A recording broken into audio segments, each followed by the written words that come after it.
It's scary anyway, so good luck.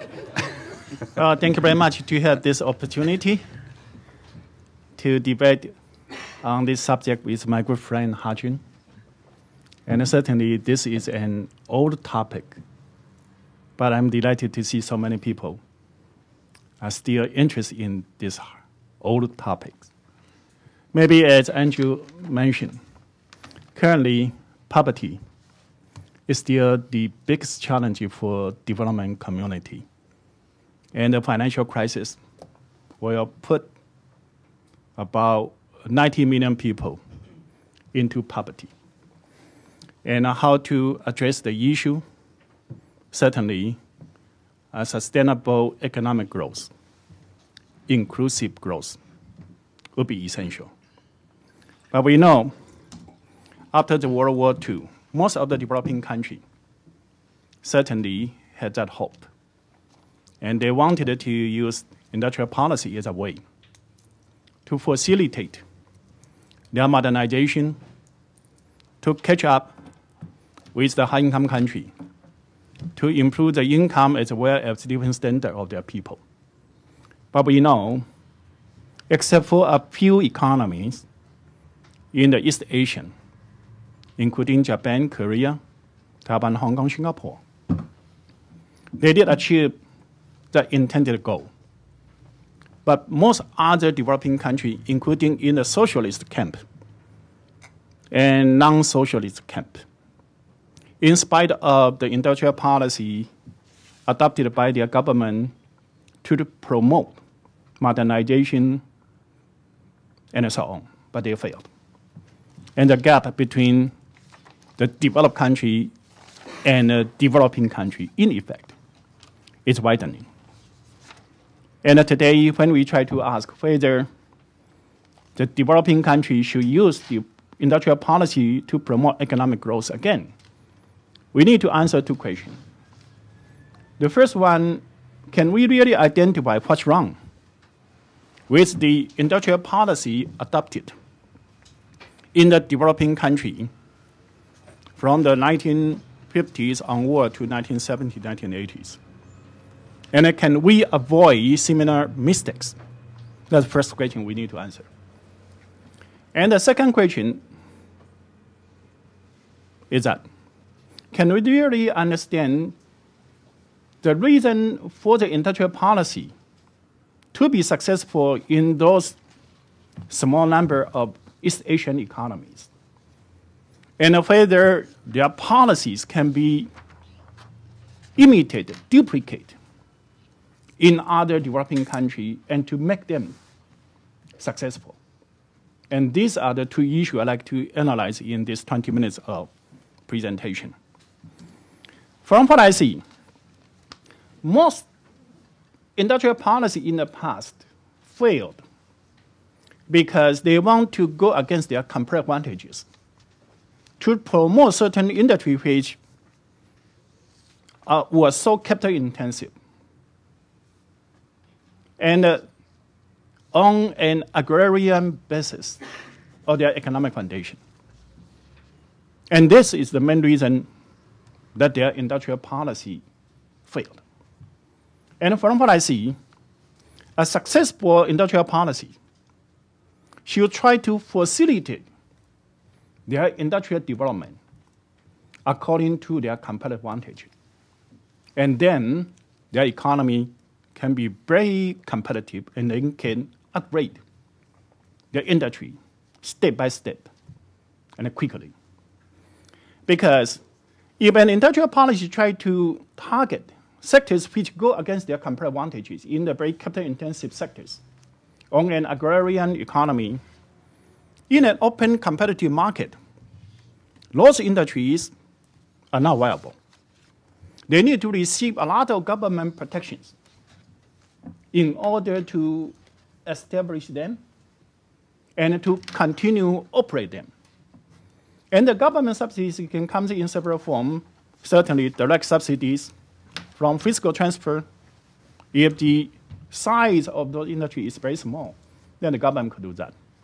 In general, the government were more ambitious try to establish a large heavy industrial sectors. So they need to rely on other policy interventions, including preferential tax treatment, trade barriers, monopoly given to the priority sectors. In addition to that, they also need to suppress the interest rate, appreciate their currency and so on, in order to reduce the cost or investment in those kind of sectors. And this kind of support certainly distorted the price signals.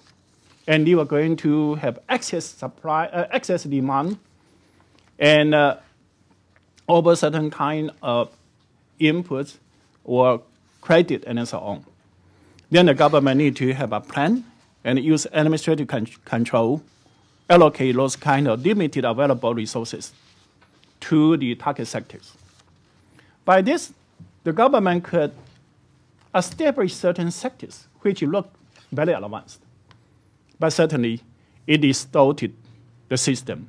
It misallocated the resources, and it will replace the incentive.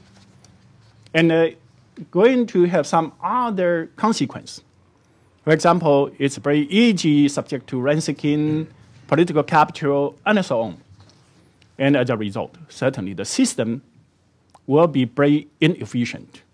And the goal to catch up the developed country will fail, even they may have some sectors which appear to be very advanced. And this is a hypothesis. If my argument is right, we should be able to test that empirically. And here I have 4 hypotheses I'd like to test. The first one is that if a country adopts a strategy go against their comparative advantages, and the government need to distort all kind of institutions in the economy. Yes, we observe a lot of institutional distortion in the world. Can we use this to, interpret its original distortion? And secondly, if the government adopts this policy for an extended period of time, its economic performance is going to be poor. And so when we see the economic performance poor in a number of developing countries, can we use this to interpret that? And the third one is that if a country adopts this kind of strategies, not only its economic performance is going to be poor, I'd like to argue their economy is going to be more volatile. The main reason is that with the government mobilization, certainly they can have a period of investment-led growth. But after those sectors were established, they cannot really generate the profit and competitive. And under the kind of situation, the economy will stagnate. And they may turn into all kind of fiscal crisis. And if they rely on some kind of import capital and so on, then they are going to face some kind of debt crisis, all those kind of issues. So macro stability also related to the strategy they pursue. And also, I like to argue, if the government adopts this kind of strategy go against their comparative advantages, their income distribution is going to be deteriorating. The main reason is that the sector they invested were very capital intensive. It only created a small number of jobs. And the majority of people won't be able to get into the formal sectors. And they're left behind in the subsistence agriculture or low value-added agriculture, all those kind of things. And they need to transport resources from those kind of low value-added sectors to support the advanced sectors. And as a result, their income distribution is going to widen. So those are the 4 hypotheses I want to test. How to test that? I need to have a proxy for the development strategy the government pursue. And the index for the development strategy I call TCI, Technological Choice Index. It is index on the denominator is value added in the manufacturing sector per workers, divided by GDP per workers. And my argument is that if they have this kind of distorted strategy to pursue the capital advanced technologies or industries, they will use all kind of distortion to increase its revenue to make them survive. At the same time, they can only employ a small number of workers.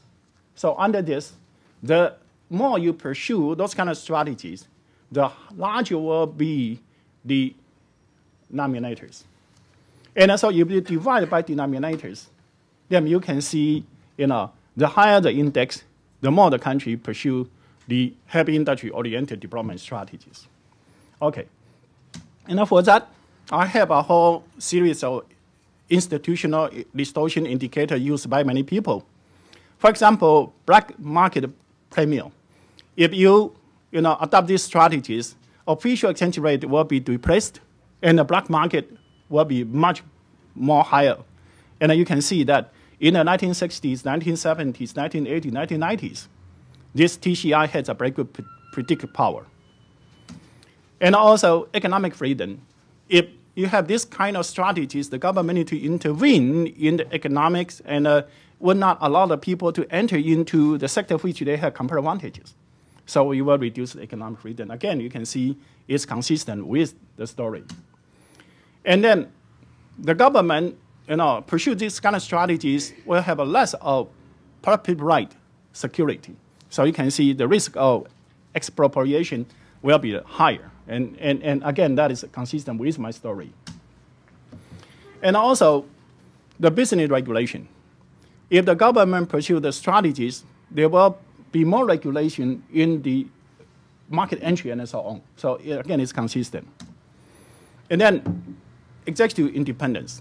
Because the government need to regulate a lot of decision-making by the firm, especially in the capital-intensive firm. And so you can see the more they pursue this kind of strategies, the less of economic independence. And then openness. If you pursue this kind of heavy industry-oriented development strategies, the sectors which you need to import, you want to develop by yourself. So you reduce the import. And because resources is limited, if you allocate more resources to the sector that you're supposed to import, and also your sector you have comparative advantage, you reduce less resources, so you can reduce, you will reduce the export. So again, it's consistent. Then in terms of growth, you can see that the higher the TCI, the lower their growth rate. And this is an average growth rate from 1962 to 1999. And you find, again, the predictive power is very high.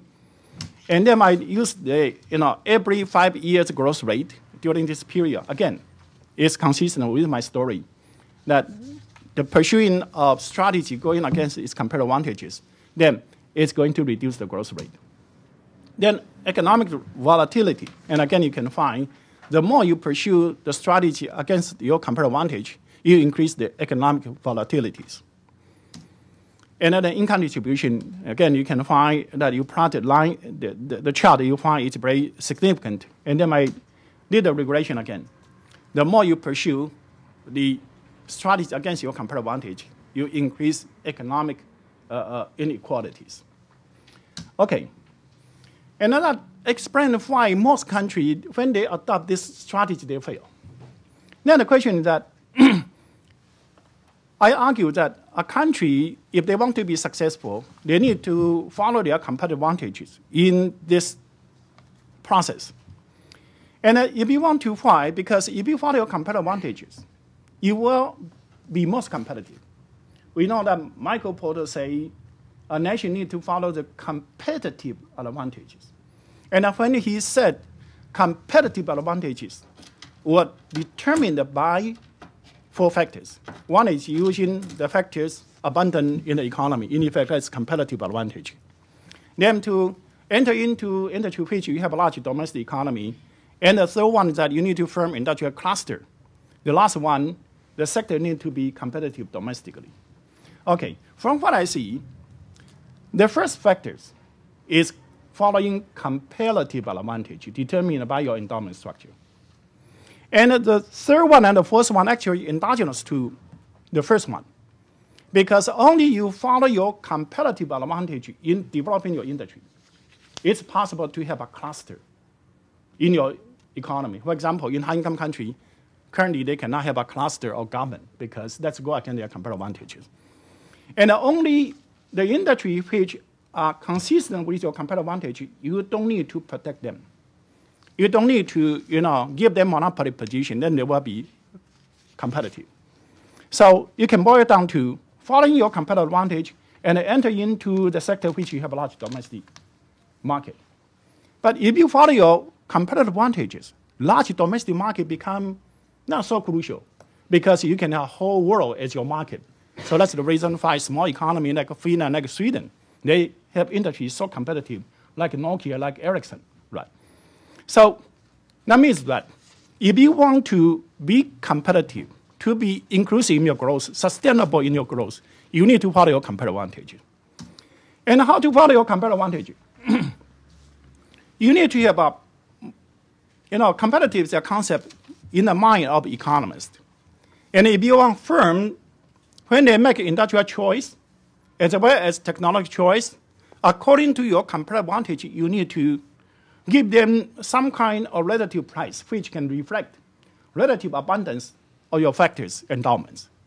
And those kind of relative price signal can only obtain through competitive market.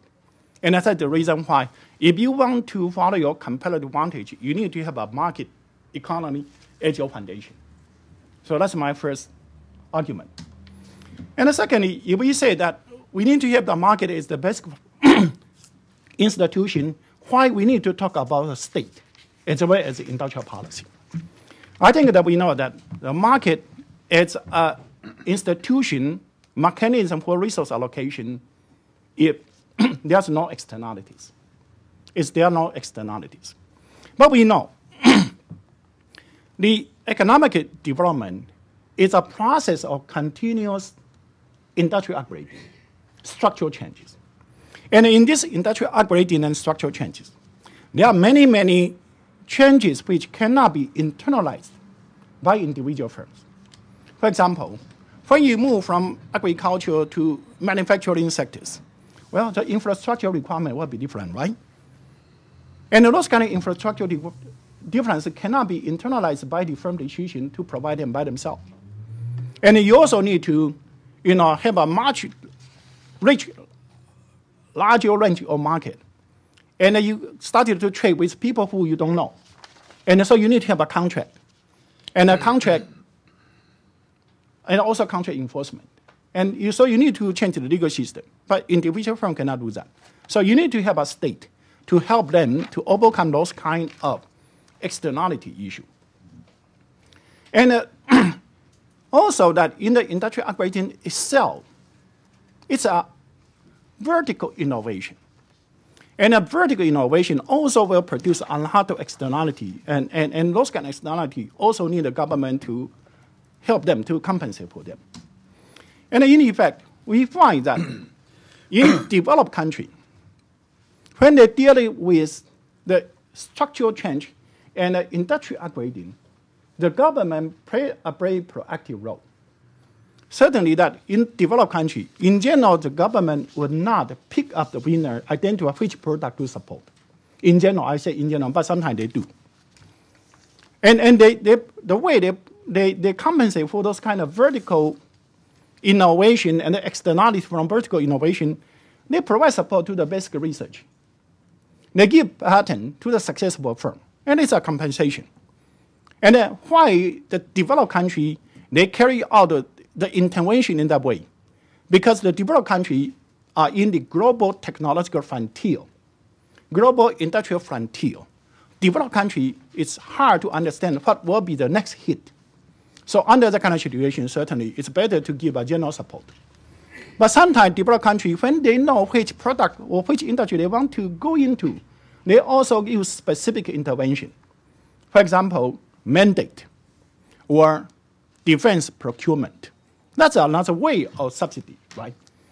And for the developing country, I think they, in addition to the need for support, they have more information than the developed country. And so they can help us design an industrial policy to support certain kind of industrial development.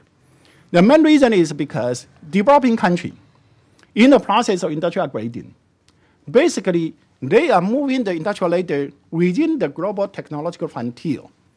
And they will move in a way something like the flying geese pattern, from more labor intensive to a little more capital intensive to more capital intensive.